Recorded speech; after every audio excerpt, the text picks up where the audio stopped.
కుంభకోణంలో చిక్కుకొని ఢిల్లీలో ఈడీ కస్టడీలో ఉన్న కవిత చాలా ఆందోళనకు గురవుతున్నట్టు సమాచారం. ఎందుకంటే ముఖ్యంగా తెలంగాణ ప్రభుత్వంలో కేసీఆర్, కేటీఆర్, హరీష్ రావు, సంతోష్ ఇలా అనేక మంది తన కుటుంబ సభ్యులందరూ ఉండి అనేక రకాల మార్గాల్లో అనేక కార్యక్రమాలు చేసినప్పటికీ తాను మాత్రం బలిపశువును అయ్యానని కొంత కవిత ఆత్మవిమర్శ చేసుకుంటున్నట్టు సమాచారం. దానికి సంబంధించి ఇప్పటికే తన కుటుంబ సభ్యులను కూడా ఒక రకమైనటువంటి ఒక సున్నితమైన హెచ్చరిక కూడా జారీ చేసినట్టు తెలుస్తుంది. నేను ఈ పరిస్థితుల్లో నేను ఉండలేను, ఖచ్చితంగా నన్ను ఎలాగైనా బయట తీసుకురావాలని చెప్పి ఆ కుటుంబ సభ్యులపై ఒత్తిడి చేస్తున్నట్టు సమాచారం.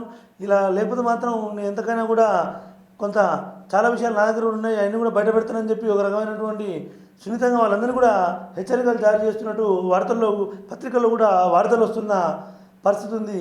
ఏదేమైనా పూలు అమ్ముకున్న చోట కట్టెలు అమ్ముకోవడం అంటే ఇదే. నిన్న మొన్నటి వరకు కారులో కాలు కింద పెట్టని కవిత ఈరోజు కటకటాలకు పాల్గొనడం అనేది నిజంగా అది విషాదాంతం అని చెప్పాలి.